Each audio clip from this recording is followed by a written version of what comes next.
प्रातः वंदन। आज हम आपके साथ कुछ मन की बात करेंगे, सब्जेक्ट की बात नहीं करेंगे।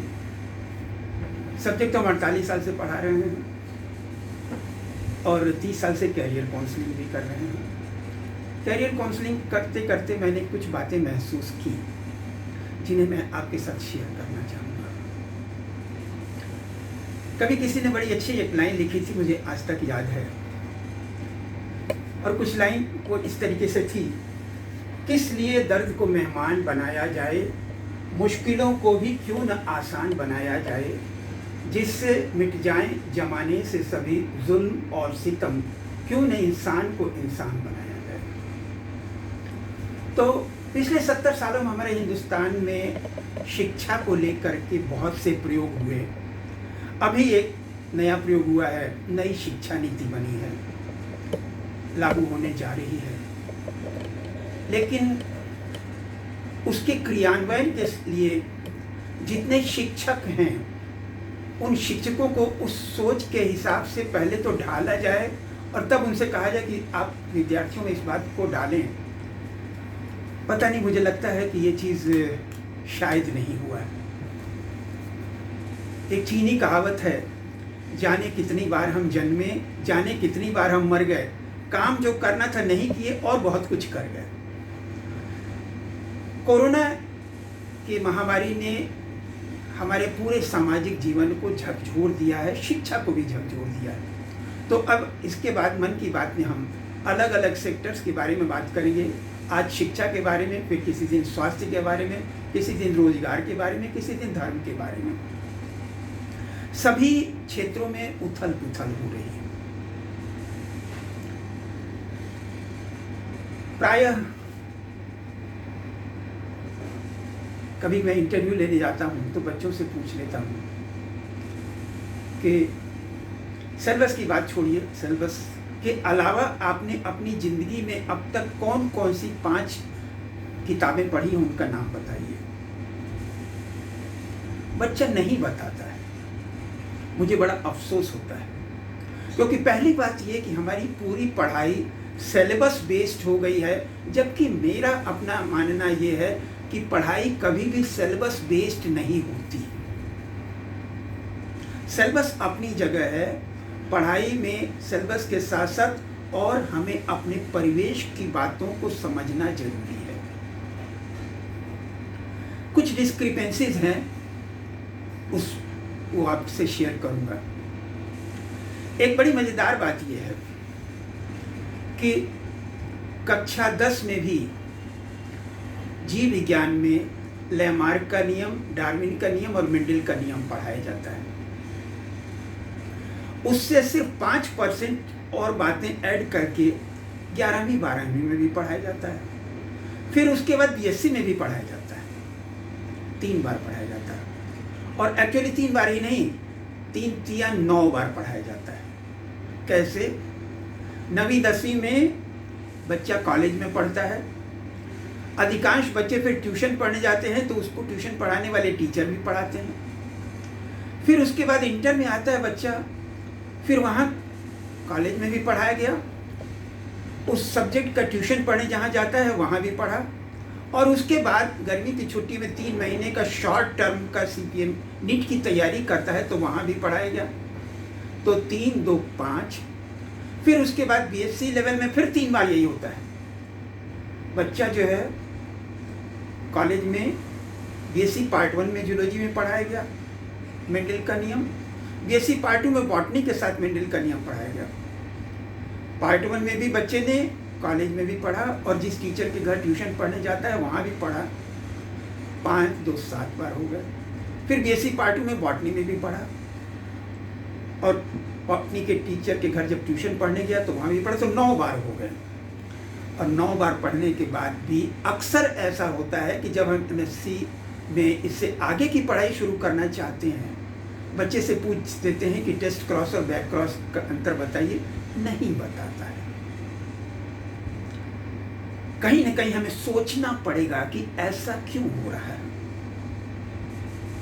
क्या ऐसा नहीं हो सकता कि हमने 9वीं 10वीं में जो पढ़ाई उसके बाद जो 11वीं 12वीं में है उससे आगे की बात पढ़ाएं, फिर उसके बाद ग्रेजुएशन में उससे आगे की बात पढ़ाएं। और ये कैसे होगा? बीएससी का जो सिलेबस बनता है उसकी बोर्ड ऑफ स्टडीज की मीटिंग अलग होती है, और 11वीं 12वीं की जो सिलेबस बनता है उसकी बोर्ड ऑफ स्टडीज की मीटिंग अलग होती है। बीएससी का जो सिलेबस बनाने बैठता है टीचर, उसे मालूम नहीं कि 11वीं 12वीं में क्या पढ़ाया गया है। 11वीं 12वीं के टीचर को नहीं मालूम है कि ग्रेजुएशन में अब आगे जाकर के क्या वो पढ़ेगा। दोनों के बीच में कहीं सामंजस्य नहीं है। मेरा अपना मानना है कि यदि हम ग्रेजुएशन के लेवल पे बोर्ड ऑफ स्टडीज की मीटिंग कर रहे हैं, सिलेबस बनाने जा रहे हैं, तो हमारे उस कमेटी में वही इंटर में जो पढ़ाने वाले 1-2 टीचर भी हमारी कमेटी में होने चाहिए। वो हमें बताएं तो कि उन क्या क्या टॉपिक जो है 11वीं 12वीं में ऑलरेडी कवर हो चुका है, हम उसके आगे हमें बताना है। तो एक बात तो ये कि हमें कहीं सामंजस्य रखना होगा। 9वीं 10वीं के टीचर 9वीं 10वीं के सिलेबस में कहाँ तक क्या क्या पढ़ाया गया है, ये हो सकता है कि कॉलेज में 11वीं 12वीं का टीचर वो 9वीं 10वीं की क्लास न ले रहा हो, लेकिन जब सिलेबस बनाने की बात आए तो वहाँ पे 9वीं 10वीं का सिलेबस बनाने वाले टीचर के पास 11वीं 12वीं के टीचर भी बैठे। 11वीं 12वीं के का सिलेबस जब बनाने टीचर बैठे तो 9वीं 10वीं वाले टीचर भी बैठे। उसमें कहीं लिंक तो हो, कहीं सामंजस्य तो हो। एक बात। दूसरी एक और बड़ी मजे की बात बताएं आपको। हिंदुस्तान में पढ़ाई को एयर टाइट कंपार्टमेंट में अभी तक बांट दिया गया था, जबकि पढ़ाई को आसमान में चिड़िया के पंखों की तरफ उड़ने दीजिए ना। पढ़ाई में लचीलापन होना चाहिए, फ्लेक्सिबिलिटी होना चाहिए। अभी तक हिंदुस्तान में सोचा ही नहीं गया था। अब नई शिक्षा नीति में कुछ सोचा गया है, लेकिन वो सारे टीचर उसको इम्प्लीमेंट करते समय उसे समझ करके क्रियान्वित कर पाते हैं कि नहीं, क्योंकि अभी जो टीचर हैं उन्हें इन चीजों की बैकग्राउंड नहीं है अधिकांश को। एक बड़ी मजेदार बात आपको बताएं, यहां हम एयर टाइट कंपार्टमेंट में बांट लेते हैं जूलॉजी, बॉटनी, केमिस्ट्री, फिजिक्स एक अलग स्ट्रीम हो जाता है, फिजिक्स, केमिस्ट्री, मैथमेटिक्स एक अलग स्ट्रीम हो जाता है। फिजिक्स, केमिस्ट्री, मैथमेटिक्स पढ़ करके बच्चा इंजीनियरिंग के क्षेत्र में जाता है। फिजिक्स, केमिस्ट्री, बायो पढ़ करके वो मेडिकल के क्षेत्र में जाता है। लेकिन अभी भी एक बहुत आवश्यक बात है जो लोगों के जेहन में नहीं आई है। हिंदुस्तान में बिल्कुल, मैं कल देख रहा था कि एमबीबीएस की सीट्स पूरे हिंदुस्तान में करीब 14,000 हैं। सबसे इंटरेस्टिंग आजकल एक जो साइंस आई है जिसमें कि बायो के बैकग्राउंड की भी ज़रूरत है और मेडिकल के बैकग्राउंड की भी ज़रूरत है, जिसे कहते हैं बायोमेडिकल इंजीनियरिंग। और ये सबसे हॉट केक है, लेकिन हिंदुस्तान में अभी तक सिर्फ 8 इंस्टीट्यूशंस हैं जहाँ पर है ये बायोमेडिकल इंजीनियरिंग। आप सोच रहे होंगे कि ये बायोमेडिकल इंजीनियरिंग क्या हो गई। आज आपके मेडिकल साइंस में अल्ट्रासाउंड करने के लिए, सीटी स्कैन करने के लिए, एमआरआई करने के लिए, इकोकार्डियोग्राफी करने के लिए बहुत सारे इंस्ट्रूमेंट्स इस्तेमाल किए जाते हैं। अब इन इंस्ट्रूमेंट्स को रन करने के लिए और उससे पेशेंट्स का जांच करने के लिए, उसका इंटरप्रिटेशन करने के लिए जो डॉक्टर है उसे मेडिकल की बैकग्राउंड भी चाहिए। लेकिन इन इंस्ट्रूमेंट्स को रन करने के लिए, चलाने के लिए थोड़ी सी इंजीनियरिंग की बैकग्राउंड जरूरी है। तो आज हमें ऐसा पाठ्यक्रम लाना पड़ेगा जिसमें कि 11वीं 12वीं में हम दोनों चीज़ें बताएं, उसे मैथमेटिक्स की भी बैकग्राउंड दें, थोड़ी सी बायो की भी बैकग्राउंड दें, जिससे कि इस तरीके के जो भी स्ट्रीम्स हैं, biomedical engineering, biotechnology, bio informatics, biophysics, biochemistry, इन क्षेत्रों में बच्चे जा सकें। एक अभी मेरे रिलेशन हैं, पता चला कि उन्होंने बीएससी बायो से किया था, उसके बाद एमएससी केमिस्ट्री से किया था बीएचयू से, टॉपर थे। उसके बाद उन्होंने अप्लाइड केमिस्ट्री में ही पीएचडी किया और उन्हें एक संस्थान में हाईवे बनाने के लिए, जो सड़क बनाने के लिए सिविल इंजीनियरिंग डिपार्टमेंट है, वहाँ पे उनका अपॉइंटमेंट हुआ एज क्वालिटी कंट्रोल इंजीनियरिंग। क्या कभी आपने सोचा है कि जो व्यक्ति बीएससी में तो जो केंचुआ और कॉकरोच का डिसेक्शन करता था, उसके बाद वो सिविल इंजीनियर बन सकता है?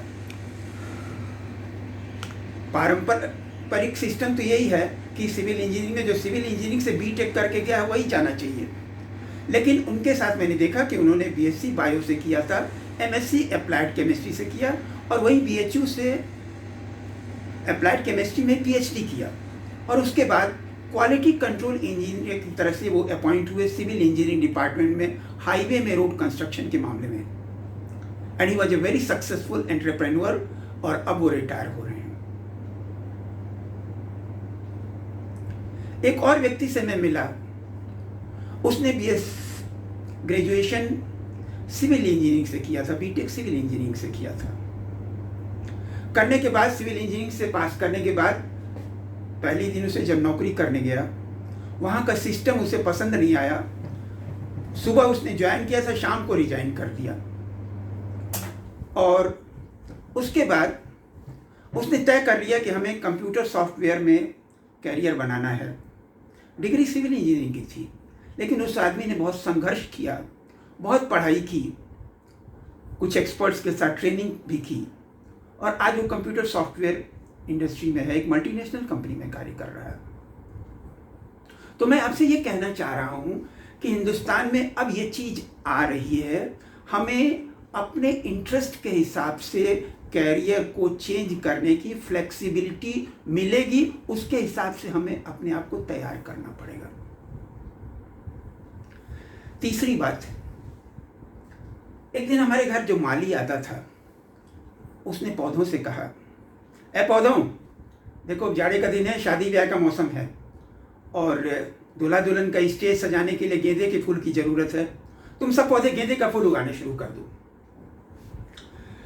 गर्मी के दिन में उसने पौधों से कहा, ए पौधों, अब आजकल रूह अफ़ज़ा शरबत बनाना है, गुलाब के फूल की ज़रूरत है, तुम सब पौधे गुलाब का फूल उगाना शुरू कर दो। मैंने उससे पूछा, अरे भाई तुम क्या कर रहे हो? जानते हैं उसने क्या कहा? उसने कहा कि सर जी, आप लोग भी तो यही करते हैं। उसने कहा, एक डॉक्टर हमेशा अपने बच्चे को डॉक्टर बनाना चाहता है, एक फिल्मी हीरो हीरोइन हमेशा अपने बेटे बेटी को फिल्मी हीरो हीरोइन बनाना चाहते हैं, एक इंजीनियर हमेशा अपने बेटे को इंजीनियर बनाना चाहता है, एक फौजी ऑफिसर हमेशा अपने बच्चे को फौजी ऑफिसर बनाना चाहता है। अरे क्यों बनाना चाहता है भाई? कभी आपने सोचा है ये? कहीं हमने पढ़ लिया कि अंडे का छिलका और चाय की पत्ती का कंपोस्ट खाद बना लीजिए, उसे डालिए तो गुलाब का फूल बहुत अच्छा उगेगा? हाँ, उगता है। लेकिन क्या ये संभव है कि हमने बीज तो मिट्टी में गेंदे के फूल का डाला था, और वहाँ ये कंपोस्ट खाद डालेंगे अंडे के छिलके वाला और चाय की पत्ती को, तो क्या वहाँ गुलाब का फूल खिलेगा? न तो गुलाब का फूल खिलेगा, न तो गेंदे का फूल खिलेगा। और हमारी पिछली जनरेशन ने युवा पीढ़ी के साथ यही बेवकूफ़ी की है। हमें अब इस बेवकूफ़ी को छोड़ना पड़ेगा। हम जूते की दुकान में जूता खरीदने जाते हैं, हमारे पैर का साइज है 5 नंबर का। जूता वाला एक जूता दिखाता है, कहता है कि ये देखिए साहब, ये बहुत अच्छा है, इसका लेदर है, इसका सोल भी बहुत अच्छा है, इसकी कीमत भी रीजनेबल है, और आजकल 30% डिस्काउंट भी चल रहा है। लेकिन वो जूता 6 नंबर का है, हमारे पैर का साइज 5 नंबर का है। वो कहने की कोशिश करता है कि अरे कुछ दिन में आपका पैर बड़ा हो जाएगा तो ठीक हो जाएगा। ये क्या हम वो जूता खरीदेंगे? पैर हमारा 5 नंबर का है तो हम 6 नंबर का जूता खरीदेंगे? नहीं खरीदेंगे ना। लेकिन हम अपनी ज़िंदगी में क्या करते हैं? हम अपनी ज़िंदगी में यही कर रहे हैं। तो हमें ये बात समझनी पड़ेगी।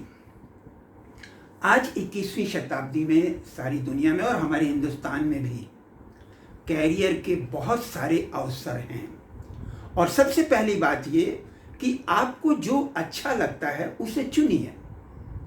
आपको यदि गाना गाना अच्छा लगता है तो आप गाना गाने को कैरियर बना सकते हैं। आपको डांस अच्छा लगता है तो डांस को कैरियर बना सकते हैं। आपको म्यूजिकल इंस्ट्रूमेंट जाना अच्छा लगता है तो उसको भी कैरियर बना सकते हैं। आप क्रिकेट को भी कैरियर बना सकते हैं, टेनिस को भी कैरियर बना सकते हैं, स्विमिंग को भी कैरियर बना सकते हैं, कुश्ती को भी कैरियर बना सकते हैं। तो आज सबसे पहली बात यह है कि हमें 9वीं 10वीं के क्लास के लेवल पे ही बच्चे का साइकोलॉजिकल एप्टीट्यूड टेस्ट करके ये समझना पड़ेगा कि उसका रुझान किन चीज़ों में है, उसका इंटरेस्ट किन चीज़ों में है, और उस इंटरेस्ट के हिसाब से उसे हमें पहले तो हम बता दें कि ये अवसर हैं, इन अवसर में ये इसकी चैलेंजेज हैं, चुनौतियां हैं, और उसके बाद हम उस पर छोड़ दें कि वो तय करे अपने हिसाब से, उसे निर्णय लेने दीजिए। तो आज ये ज़रूरत इस बात की है कि 9वीं 10वीं कक्षा के स्तर पर ही बच्चे को साइकोलॉजिकल एप्टीट्यूड टेस्ट कराया जाए और उसके बाद उसे उसी इंटरेस्ट और रुझान, कोई कंपल्शन नहीं, कोई ज़बरदस्ती नहीं है। अब फ्लेक्सिबिलिटी भी आ गई है, एक यदि गलत किया उसने तो उसको दोबारा सुधरने का मौका भी है, लेकिन फिर भी उसे अपने इंटरेस्ट का सब्जेक्ट चुनने का मौका मिलना चाहिए। चौथी बात, last but not the least, आखिर में सबसे महत्वपूर्ण बात यह है, पिछले कुछ सालों में हमारे हिंदुस्तान की शिक्षा में श्रम को महत्व नहीं दिया गया, परिश्रम को महत्व नहीं दिया गया, उसे हेय दृष्टि से देखा गया। बड़ी अजीब सी बात है। आपने स्टुअर्ट द लिटिल देखी होगी, बच्चों को भी दिखाई होगी। उसमें आपने एक चीज देखी कि वो कंपटीशन होने जा रहा है तो बच्चा जो है हथौड़ी उठाता है और खुद लकड़ी के पीसेस लेकर के नाव बनाना शुरू करता है। कभी हमने अपने बच्चों को ये माहौल दिया है अपने घर में? महात्मा गांधी के व्यक्तित्व की 2 बातें हैं, मैं आपसे शेयर करना चाहूंगा। आप सोचते होंगे कि महात्मा गांधी में ऐसी क्या बात थी कि उस समय उन हिंदुस्तान की सारी युवा पीढ़ी उनके साथ खड़ी हो गई। 2 बातें थी। पहली बात तो ये कि महात्मा गांधी हर गलत चीज के खिलाफ खड़े होने की कोशिश करते थे।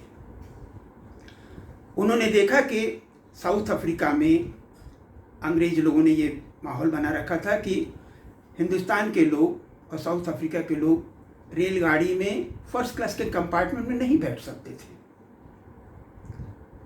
उन्होंने फर्स्ट क्लास का टिकट लिया, बैठ गए। रात को 2 बजे, जाड़े का दिन था, एक अंग्रेज घुसा उस कंपार्टमेंट में और उनका सब सामान उठा करके प्लेटफॉर्म पर फेंक दिया और ठंड में ठिठुरते रहे वो पूरी रात। औरों के साथ भी इस तरीके की घटना हुई होगी, लेकिन महात्मा गांधी ने तुरंत तय कर लिया कि हमें इस बात का विरोध करना है। और दूसरी एक और बात, महात्मा गांधी चिर युवा थे। वो अपने परिवेश की हर चीज को सीखने की कोशिश करते थे। एक बार उनकी चप्पल टूट गई, चप्पल को ले जाकर के वो मोची के पास बनवाने ले गए। उसने हथौड़ी उठाई, एक छोटी सी कील ली, उसको ठोक दिया। अगली दफे उनका चप्पल फिर टूटा। इस बार उन्होंने खुद बाजार से कील लाई, हथौड़ी से खुद अपने हाथ से उसको ठोकने की कोशिश की, अंगूठे पे पड़ गया, चोट भी लगी, लेकिन उन्होंने ये कोशिश की। बाल कटवाने गए, देखते रहे कि चुपचाप कैसे वो बाल काटता है। और उसके बाद अगली बार जब बाल बढ़ा तो घर आकर एक शीशा सामने रखा, एक शीशा पीछे रखा और फिर उसमें देख करके उसी तरीके से बाल को काटने की कोशिश की। वैसे आप सोचेंगे ये मजाक की बात है, लेकिन अभी कोरोना के समय में कई घरों में यही हुआ कि जब बाल काटने की दुकानें बंद थी तो लोगों को अपने घर में खुद ही या घर के दूसरे सदस्य की मदद से बाल कटवाना पड़ा। तो हमें ये सोचना पड़ेगा कि हर काम अच्छा है। एक कंसेप्ट आना है हिंदुस्तान में, पता नहीं देखिए कब आता है। हमारे घर में जितने भी उपकरण हैं उन सब की देखभाल, उनकी असेंबली हमको क्यों नहीं आनी चाहिए? हम जो है ऑस्ट्रेलिया और अमेरिका का भूगोल पढ़ के आएंगे और मुगलों का इतिहास पढ़ के आएंगे, लेकिन हमें नहीं मालूम है हमारे घर में जो वॉशिंग मशीन है, जो एसी है, जो स्कूटर या कार है, जो माइक्रोवेव है, फ्रिज है, मिक्सी है, इन सब की असेंबली हमको मालूम है? हमें कभी पढ़ाई नहीं जाते हैं, तो सिलेबस पढ़ाया जाता है। सिलेबस में किसी ने इसको डालने की कोशिश नहीं की। सिलेबस बना दिया जाता है और उसमें से सेलेक्टेड क्वेश्चंस आ जाते हैं, सेलेक्टेड क्वेश्चन बच्चा तैयार कर लेता, पाठ लेता है, लेकिन जिंदगी की पढ़ाई उसे बिल्कुल नहीं आती है। हमें ये सोचना पड़ेगा, सीखना पड़ेगा, क्योंकि कल को हमें इसके वर्कर्स, मजदूर नहीं मिलेंगे। विदेशों में हर आदमी खुद यही सब काम करता है। वो अपने घर मकान की सफेदी नहीं करता है, या तो उसमें वॉलपेपर फेविकॉल से खुद लगाता है, या आजकल जो नई टेक्नोलॉजी आ गई है फाइबर वाली, वो खुद लगाता है। मेरे एक मित्र के यहाँ भी खबर आई, दोनों मियाँ बीवी सर्विस करते थे, सुबह चले गए शाम को आए, अब मिड सर्वेंट के आने का टाइम का मैच ही नहीं कर रहा। 24,000 का एक उन्होंने रोबोट लिया है, रिवॉल्विंग डिश की तरह से है, वो झाड़ू पोछा करता है। तो हमें आगे आने वाले समय के लिए नई शिक्षा नीति में इसको इंडिकेट तो किया गया है, लेकिन सही तरीके से पूरी तौर से इसको इम्प्लीमेंट किया जाए और हम पढ़ाई में हमारे अंदर प्रॉब्लम सॉल्विंग एटीट्यूड डेवलप किया जाए। किताब में हमने पढ़ लिया कि ताजमहल दुनिया के 7 आश्चर्यों में से एक है, सफ़ेद संगमरमर का बना हुआ है। मुगल बादशाह शाहजहां ने अपनी खूबसूरत बीबी मुमताज महल की स्मृति बनवाया था। टीचर ने पढ़ा दिया, बच्चे ने पढ़े, इम्तिहान में लिखा या पास हो गया।